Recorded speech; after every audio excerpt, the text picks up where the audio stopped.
Saviez-vous que le royaume de Dieu appartient à ceux qui sont tout petits, comme les enfants? Dans l'Évangile d'aujourd'hui, le Seigneur Jésus nous parle de l'importance d'être humble et plein d'admiration pour ce qui est bon et saint.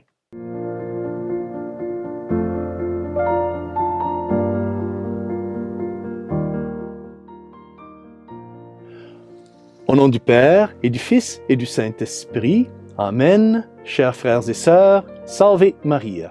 L'Évangile du dimanche d'aujourd'hui nous est présenté par Saint Matthieu, chapitre 11, versets 25 à 30. Et ici, comme toujours, notre Seigneur a un message pour chacun de nous. Mais le message d'aujourd'hui est très spécial, car il ne peut être compris que par ceux que notre Seigneur appelle les tout petits. Voici donc un extrait de l'Évangile.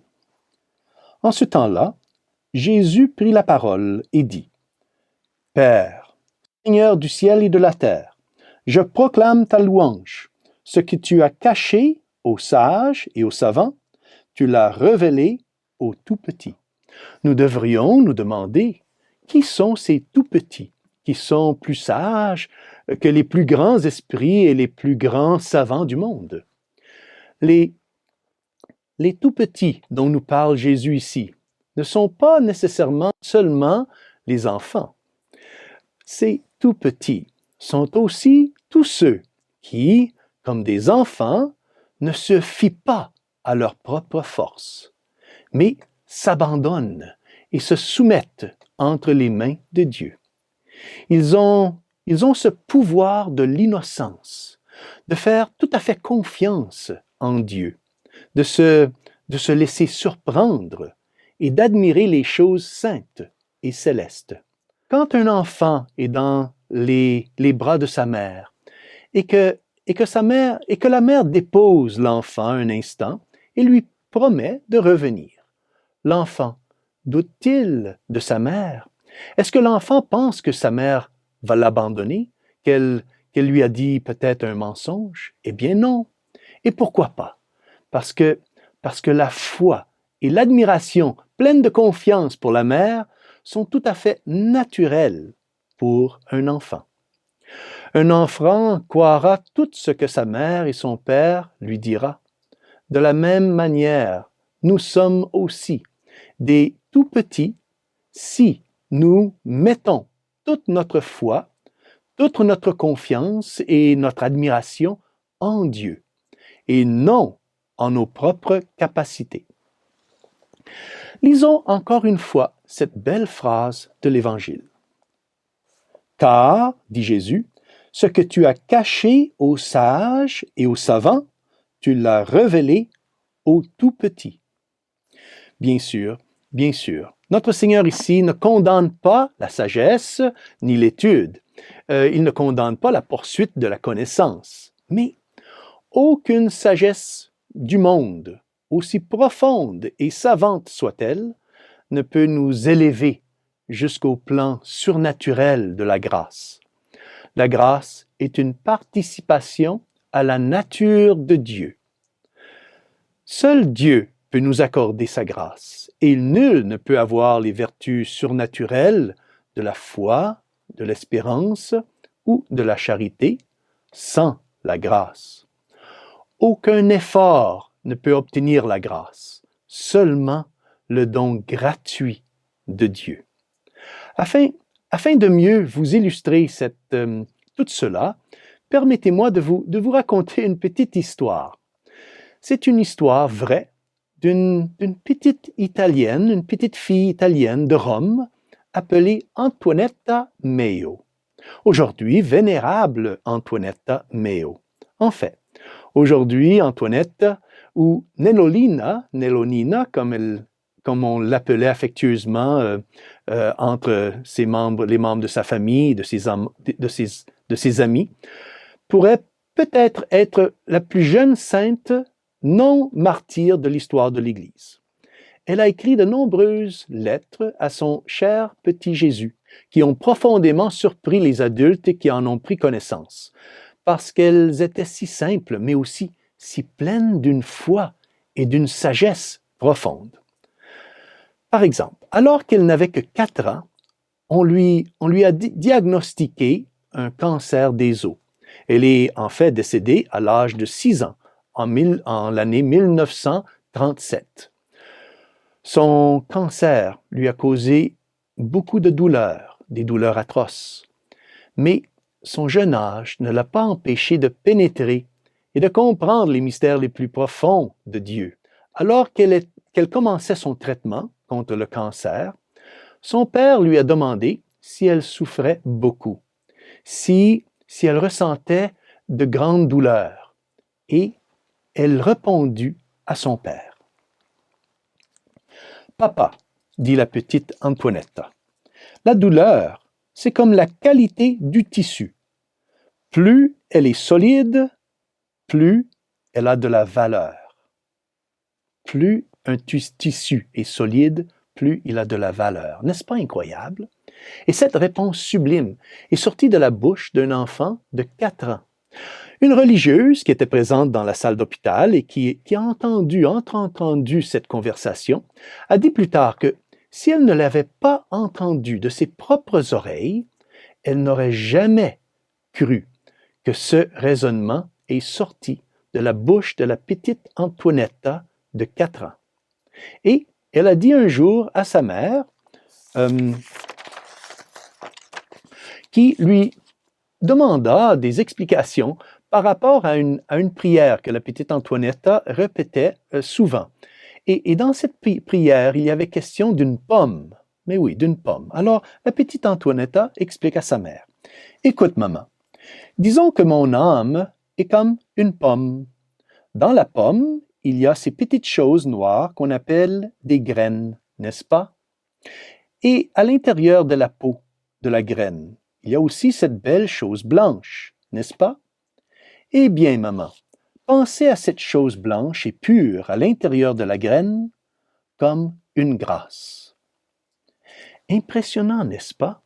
Oui, car pour la petite Antoinetta, la chose blanche à l'intérieur de la graine est ce qui soutient et donne vie à la pomme. Elle y voyait un symbole de la grâce de Dieu qui est discrète, mais présente au plus profond de toutes nos âmes. Sa mère a été tellement surprise par cette incroyable image de la grâce de sa fille qu'elle lui a demandé si elle avait appris cela de son professeur. La petite Antoinetta lui répond « Non, maman, le professeur ne l'a pas dit, je l'ai pensé moi-même. Jésus veille à ce que cette grâce soit toujours avec moi. » Comme vous pouvez bien voir, ce petit enfant avait beaucoup plus de sagesse que la plupart des adultes. D'où vient tout cela? Du don de la foi, du don de l'innocence et de la capacité d'admiration qui est venu à Antoinetta avec la grâce de Dieu. Mais continuons à lire l'Évangile d'aujourd'hui. Jésus dit, « Personne ne connaît le Fils sinon le Père, et personne ne connaît le Père sinon le Fils, et celui à qui le Fils veut le révéler. » Quel serait un bon exemple de quelque chose qui est caché aux sages et aux savants, mais qui a été révélé aux tout-petits? Je pense maintenant, par exemple, au mystère de la Sainte Trinité. Tout enfant baptisé, qui a le don de la foi et qui a suivi les cours de catéchisme en paroisse, croit sans effort que Dieu est trinitaire. Il est un, oui, mais il est aussi Trinité, un seul Dieu en 3 personnes. La Sainte Trinité. Mais c'était là un mystère que les plus grands esprits de l'Ancien Testament, par exemple, ne pouvaient même pas imaginer. Pas même le grand Salomon, le plus sage de tous les hommes, ne semble l'avoir vraiment compris. Mais avec la venue de notre Seigneur Jésus-Christ, ce profond mystère de la Trinité est maintenant connu des tout-petits, des doux et des humbles qui ont foi, confiance et admiration en Jésus. Continuons à lire l'Évangile. Venez à moi, dit le Seigneur, vous tous qui penez sous le poids du fardeau, et moi, je vous procurerai le repos. Comme ces paroles sont consolantes, je vous procurerai le repos. Mais, rappelez-vous, ce repos que notre Seigneur nous offre est réservé aux tout petits.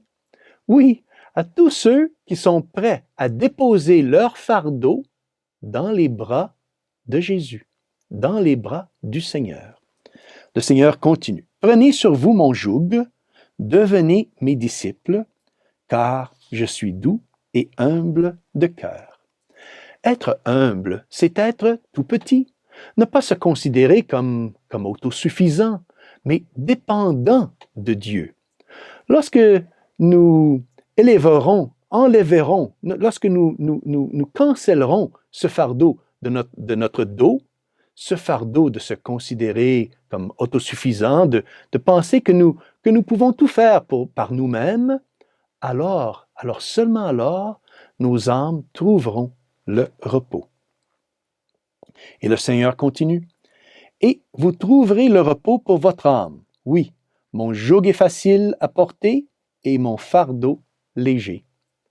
Ceci est le chemin salutaire des tout-petits, de tous ceux qui ont un esprit plein de confiance et d'admiration pour les choses divines, pour les choses saintes, pour les choses célestes. Le repos de l'âme dont parle notre Seigneur ici est le résultat d'une foi simple et humble, semblable à celle d'un enfant. Par nos occupations et nos œuvres dans la vie, malheureusement, nous vivons souvent comme si nous pouvions atteindre le ciel par nos propres forces, par nos propres moyens. Nous devons apprendre du Sacré-Cœur de Jésus à être toujours doux et humble. Dieu ne veut pas que nous lui prouvions nos capacités intellectuelles. Il veut simplement que nous reconnaissions que sans son aide, nous ne pouvons pas atteindre la sainteté. Sans son aide, nous ne pouvons pas obtenir la grâce. Sans son aide, nous ne pouvons pas être sauvés. Il veut que nous apprenions à lui faire confiance. Il nous aidera, oui, il nous aidera si nous reconnaissons que nous ne pouvons pas le faire sans son aide. Il nous élèvera et nous sauvera si nous reconnaissons que nous sommes tout petits et que nous ne pouvons pas marcher par nous-mêmes sans sa main divine qui nous guide. Alors, frères et sœurs, pour terminer ce commentaire de l'Évangile en ce dimanche, demandons à Notre-Dame de nous enseigner et de nous guider à toujours être doux et humble de cœur, comme elle et comme son divin Fils Jésus l'ont été. Dans la prière du Magnificat, Notre-Dame reconnaît que le Tout-Puissant a fait en elle des merveilles. Mais le Tout-Puissant a fait en elle des merveilles parce que elle, Notre-Dame, avait reconnu son propre néant. Et que Dieu Tout-Puissant vous bénisse, au nom du Père et du Fils et du Saint-Esprit. Amen. Salve Maria!